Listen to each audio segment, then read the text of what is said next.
depois a mensagem, amém? Amados, feliz Hanukkah, Deus abençoe. Hanukkah não tem nada a ver com o Natal. Diga glória a Deus.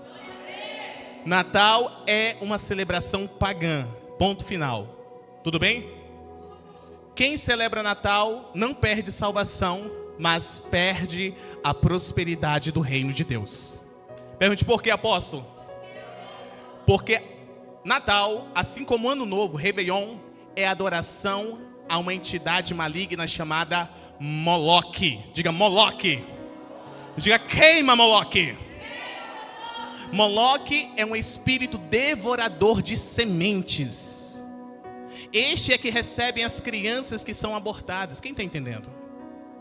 Então, quando nós cultuamos através do Natal a esse ser espiritual, nós estamos entregando as nossas sementes. Diga misericórdia. Nós estamos entregando as sementes que temos recebido do reino de Deus nas mãos dele. Sabe o que acontece? Nós não prosperamos em nossa saúde física, não prosperamos em nossa saúde emocional, não prosperamos em nossos relacionamentos, não prosperamos em nossas finanças, não prosperamos em nosso relacionamento com Deus. Meu Deus do céu. Então, apesar de ser uma festa cultural, diga cultura da terra, apesar de ser algo cultural que vem há milênios, não é bíblico. Onde é que está escrito que Jesus nasceu no dia 25 de dezembro? Onde é que está escrito? Não tem, não está. Mas no meu coração Jesus nasceu. Querido, querida, Deus não está ligando para a intenção do teu coração, Ele está ligando para aquilo que a palavra dele diz. E a palavra dele diz que nós não devemos nos entregar à idolatria dos pagãos.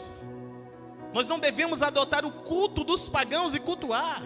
E é o que mais a nossa nação faz, é o que mais as nações ao redor de todo o globo terrestre fazem.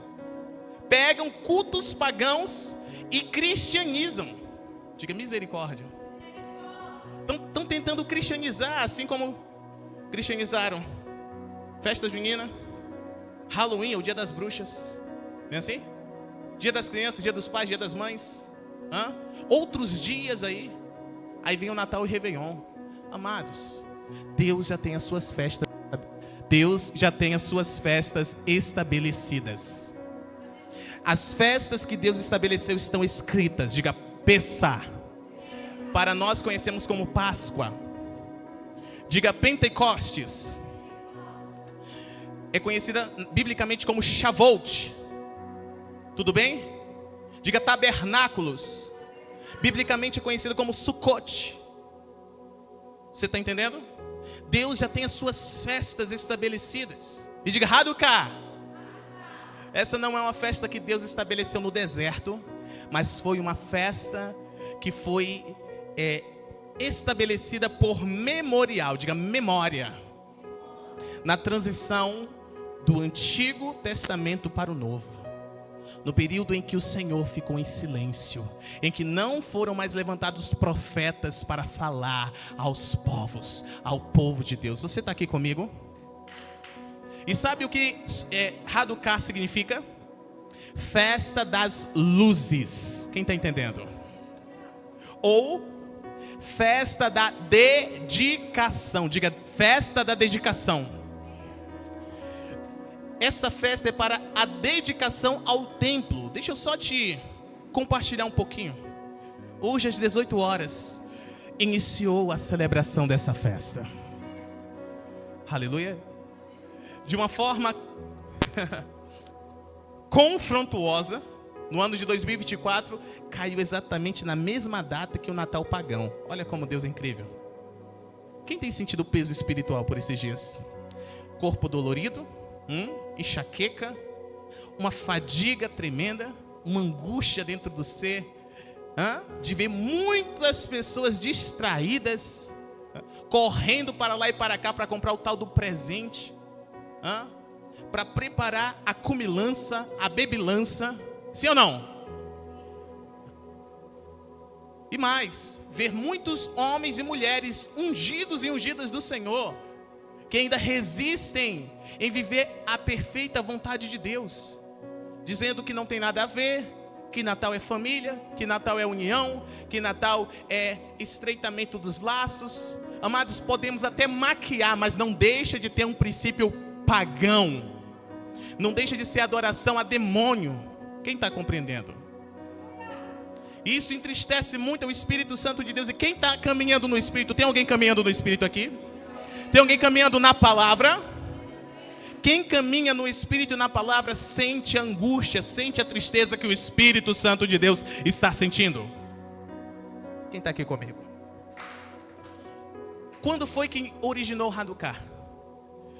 Quem lembra os principais impérios que houveram no decorrer de toda a história da humanidade? Qual foi o primeiro império a se levantar? Babilônico. Você lembra? O Império Babilônico? Onde os medos e os persas ali estavam dominando todo mundo da época.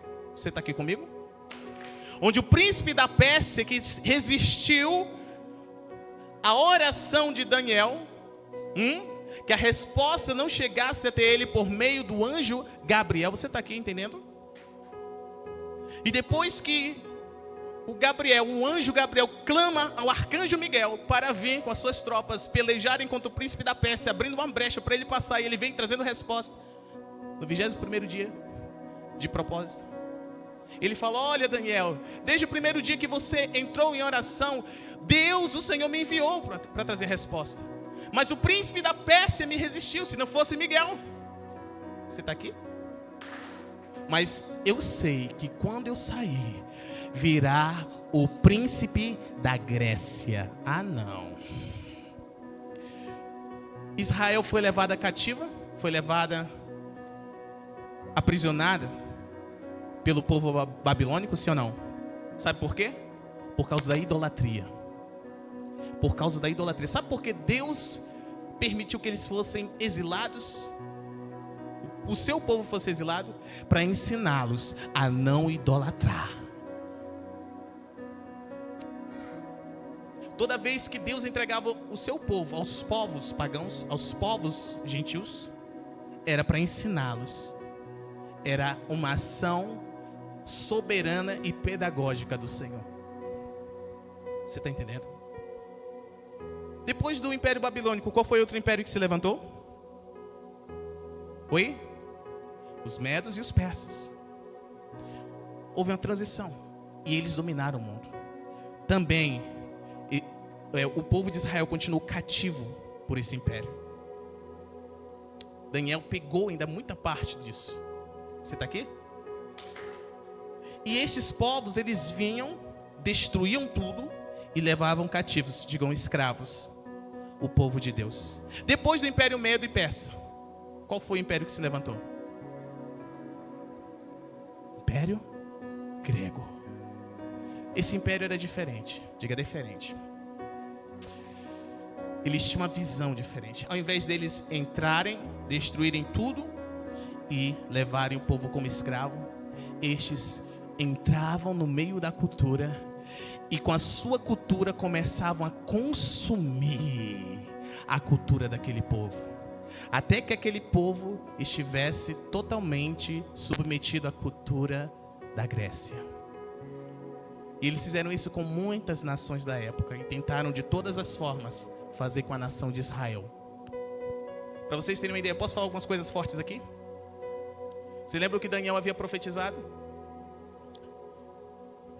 Que o homem perverso entraria no templo de Deus, se assentaria no trono para ser cultuado como Deus. Cessaria o culto, profanaria o altar. Você está entendendo? Tudo isso aconteceu através do rei, o príncipe Etíoco Epifânio. Quinto, olha aí, ceboso. Sabe o que ele fez? Grécia entrou na nação de Israel. Sabe o que eles começaram a fazer? Minguar as bênçãos do povo de Deus. Minguar as finanças do povo. Escutem isso, preste atenção nisso. A segunda coisa que eles fizeram foi proibir os sacrifícios. O culto foi encerrado. Eles eram tão perversos, queridos, que esse demônio, Epifânio V, sacrificou porcos no altar do Senhor, profanando o altar do Senhor. Sabe o que ele fez também? Levantou uma estátua grega dentro do templo de Deus. E quando ele levantou, ele disse assim: agora esse templo pertence aos gregos. Quem está entendendo? Sabe o que mais eles fizeram? Proibiram a guarda do sábado. Proibiram a leitura da Bíblia da época. Você está compreendendo? Essa nação, ela não simplesmente destruía e saía levando os despojos, não. Ela permanecia ali, destruindo as bases fundamentais daquela nação. Para vocês terem uma ideia, esse demônio, Epifânio V, ele aprovou uma lei, a lei do estupro. As mulheres virgens, quando iam casar, antes de se casarem, elas eram obrigadas a se deitar com os generais gregos. E eles forçavam elas. Depois, entregavam elas para casarem. Diga, que perverso. Que terrível. Sabe o que aconteceu? Eles começaram a perseguir os sacerdotes do Senhor. Perseguir o quê? Os sacerdotes. Mataram muitos deles. Sabe o que aconteceu? Muitos tiveram que fugir para cavernas, para montes. Só que mais eles fizeram? Forçaram as mulheres a sacrificarem os seus filhos ao Deus deles. Queridos, não era simplesmente uma nação, era um espírito, um principado chamado Príncipe da Grécia. E este já estava profetizado que as trevas, elas resistiriam à luz. Veio primeiro o Império Babilônico, depois o Império Medo-Persa, depois o Império Grego. Esse espírito agiu dessa forma, terrivelmente. Os gregos, eles desprezavam o entendimento de Deus. Eles desprezavam a sabedoria de Deus. Eles desprezavam as leis de Deus. Eles queriam estabelecer suas próprias leis. E leis semelhantes às leis de Deus, tá? Só para você ter ideia. Só que o foco dos gregos sempre foi o homem. Quem está no Espírito está entendendo. O foco dos gregos sempre foram o homem. Que o corpo, ele poderia ser feito qualquer coisa com o corpo, porque o espírito era bom, o espírito era puro. Então podia se entregar a orgias, a bebedeiras, a idolatria. Quem está entendendo? Todo tipo de perversidade. Inclusive, tinha as casas de banhos, onde os homens se deitavam contra os homens. Se é que você me entende. Você está entendendo aqui? A Grécia foi o berço da sabedoria. Tanto que muita coisa que as nações receberam de, entre aspas, sabedoria, vem através da Grécia. Você pode pegar qualquer curso de humanas, qualquer curso de exatas, que você vai ver que quando vai aprender sobre a história, tem que passar pela Grécia. Quem está entendendo? Você ouviu falar de Platão? De Aristóteles? De Sócrates? São considerados os pais do saber.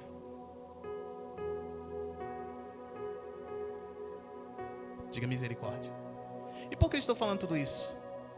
Porque foi exatamente neste tempo, no tempo em que a Grécia dominava o mundo da época, através de algo chamado helenização, que eram os povos, esqueci o nome agora, fugiu o nome, mas é da onde se deriva a palavra helenização, que é o que? A doutrinação de uma nação, de um povo, impondo a sua cultura. Mas aí, queridos, o que aconteceu? Os homens se acovardaram. Diga, quando os homens se acovardam, diga isso. Quando os homens se acovardam, as trevas prevalecem. Os sacerdotes fugiram. Os sacerdotes desanimaram. E sabe o que aconteceu? As mulheres que davam à luz aos seus filhos nas cavernas, elas davam à luz. Quando chegava o tempo da circuncisão, 8º dia, né? Circuncidava, tirava o prepúcio da criança, subia em cima do monte e gritava: sacerdotes, façam alguma coisa por nós. E se lançavam de cima a baixo. E ia uma após outra, as mulheres clamando para que os homens de Deus se levantassem novamente. E aí o que aconteceu? Filho de um sacerdote chamado, eu só lembro o sobrenome dele agora, Macabeu, que significa martelo, dá glória a Deus. Ele se levantou. Judas Macabeu, né? Judas Macabeu, fiquei com medo de falar errado. Obrigado, filho. Judas Macabeu, olha só, viu? Você que tem medo de colocar o nome da criança de Judas, Judas tem um significado muito bom, né? Apesar de um ter feito algo muito terrível. Judas Macabeu se levantou com um pequeno exército, sacerdotes, olha, pequenos, despreparados. Sabe o que eles fizeram? Botaram para correr os gregos da nação. Foi uma vitória sobrenatural. Digam pequenos, pequeno número, improváveis, despreparados. Você é que está soando semelhante aqui a cada um de nós aqui? Pequeno número, despreparados, aleluia, improváveis. Tem alguém tão improvável aqui? Foi através destes sacerdotes que o Senhor livrou a sua nação, o seu povo escolhido, de debaixo do jugo da escravidão das trevas, que estava estabelecido através do príncipe da Grécia. Mas tinha um problema. Eles tinham obtido a vitória. Diga: a luz vence as trevas. Só que o templo estava profanado, destruído. Quem está entendendo? E aí o que eles começaram? A restaurar o culto. Primeiro eles tiveram que restaurar o altar. Você está entendendo? Grave isso.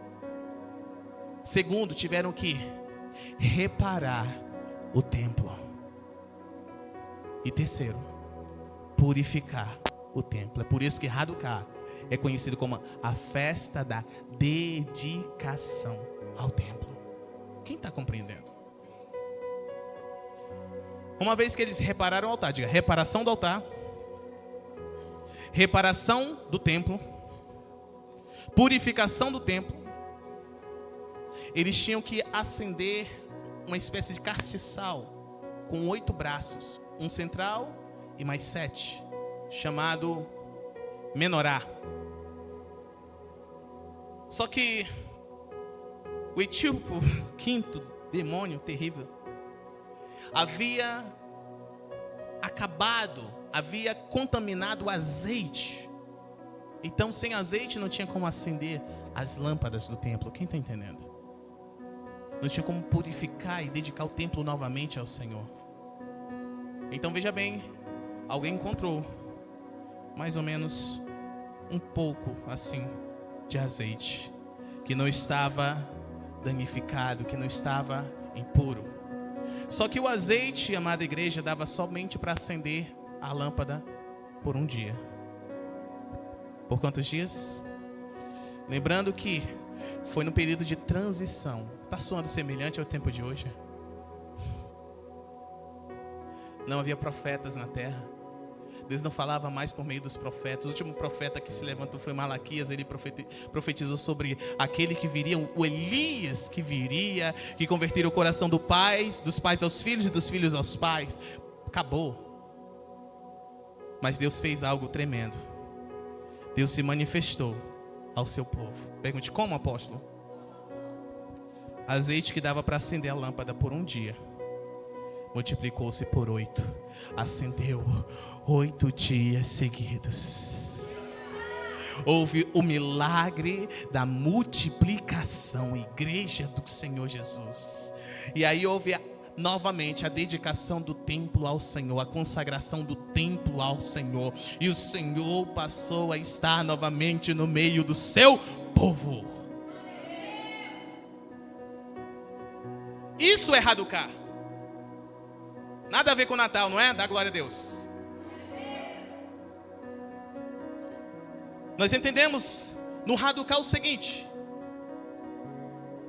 que Deus mais uma vez dá graça para o seu povo vencer as trevas. Você pensa que o espírito, o príncipe da Grécia, ele se foi, amados?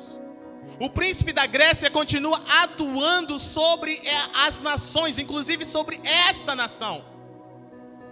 Inclusive tem muitos filhos de Deus que estão inchados de conhecimento, porque estão debaixo da influência do espírito da Grécia.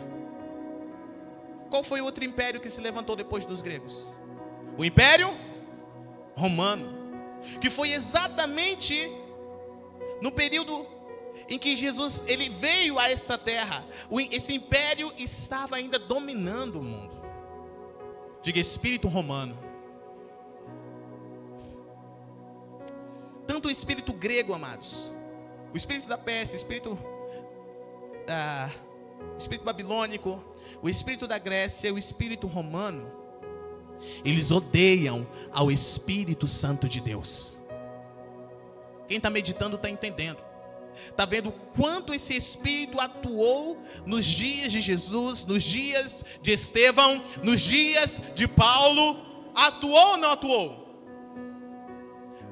Eles entravam nas cidades, anunciavam Cristo, as pessoas ficavam com inveja, começavam a persegui-los, a inventar mentiras, queriam matá-los.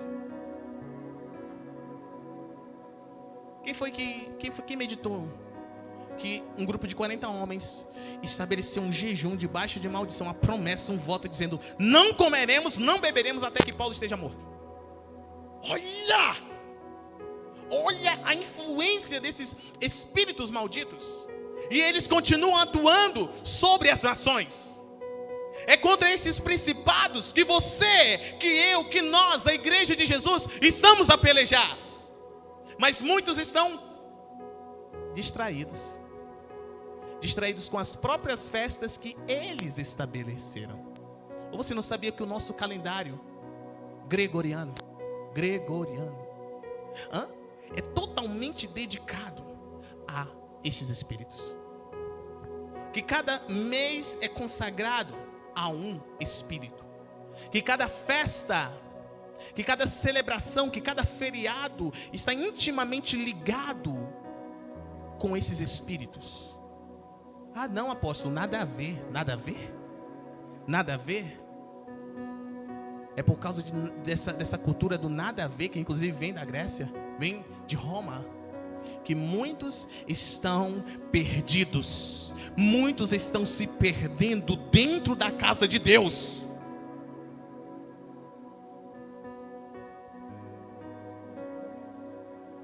Deus tem as suas festas estabelecidas. Engraçado que muitos resistem às festas do Senhor, mas aceitam as festas do Satanás facilmente, não é? Diga: ministério de avivamento.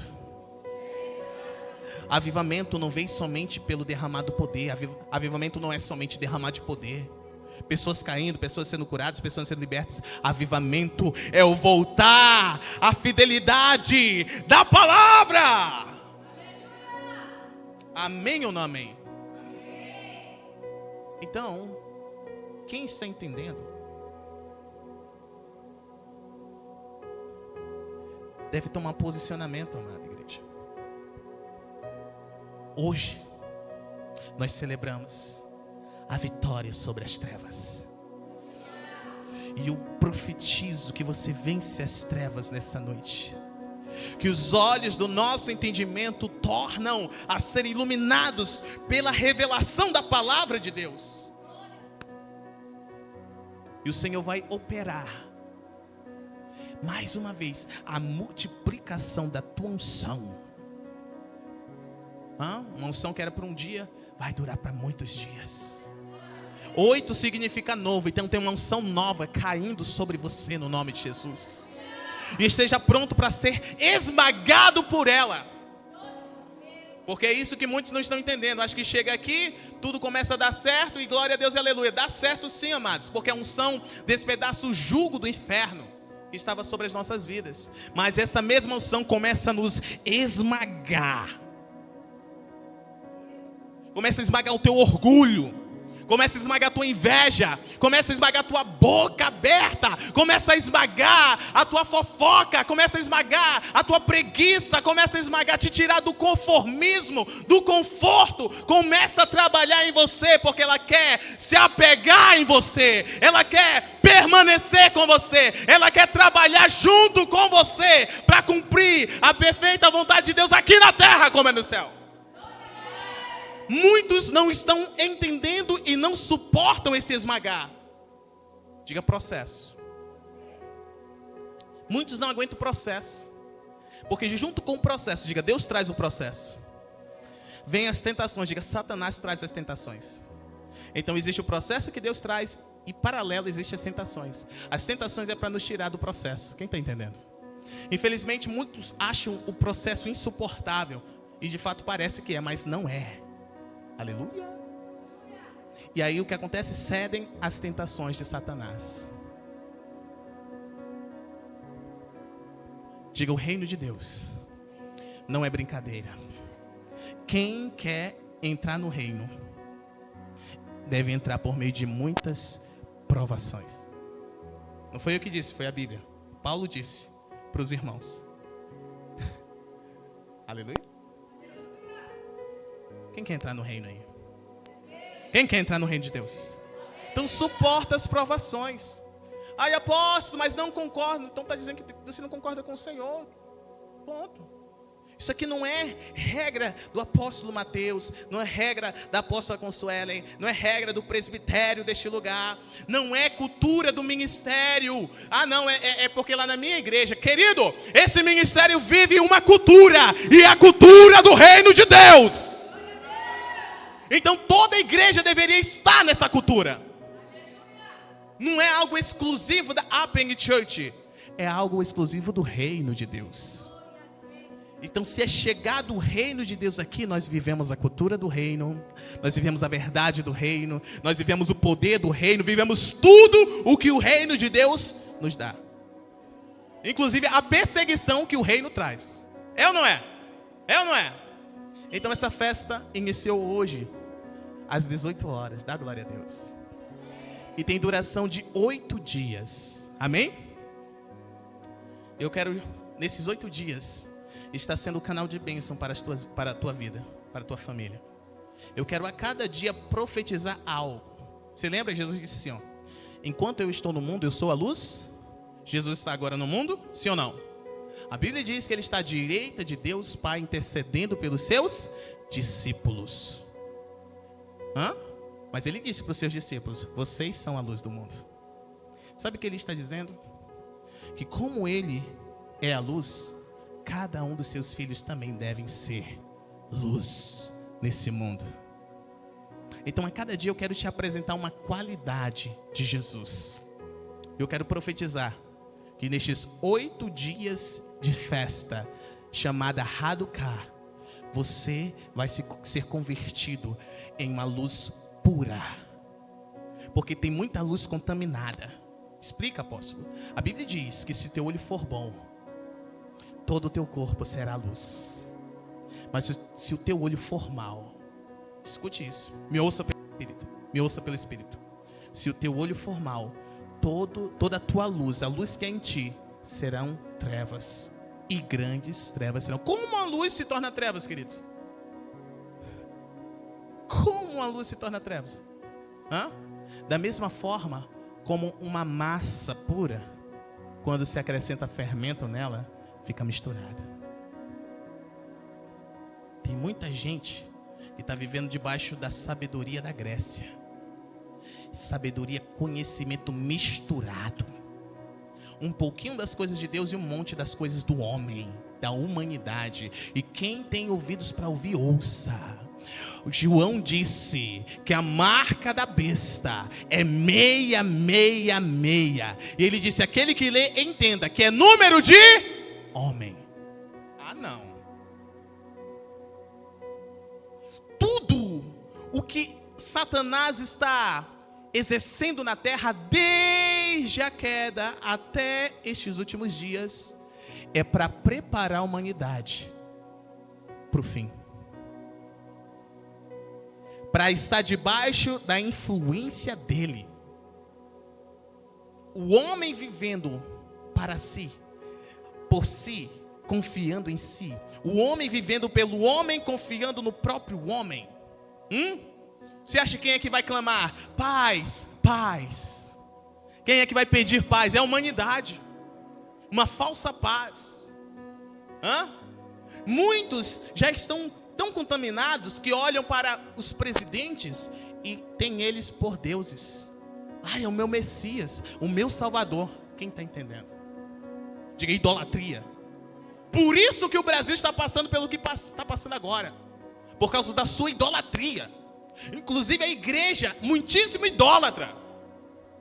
Foi ou não foi? Foi ou não foi? Depositando a confiança nas mãos de um homem. Quem está entendendo? E a Bíblia diz que maldito é o homem que confia no homem e que faz do seu próprio braço a sua força. Você está compreendendo? A tua confiança, meu amado, tem que ser em Deus.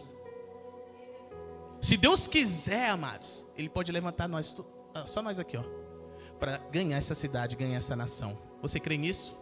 Ou você está tão contaminado que não consegue mais crer nessas coisas? Se Ele quiser, e se nós nos posicionarmos, Deus nunca precisou de muitos. Ele só precisou de um maluco que acreditasse naquilo que Ele diz. Eu quero saber se tem algum maluco, alguma maluca aqui que crê naquilo que Deus libera sobre esse altar. Tem ou não tem? Cadê os caçadores? Eu tenho falado algo. Eu não quero mais palavra, eu quero ver teus frutos.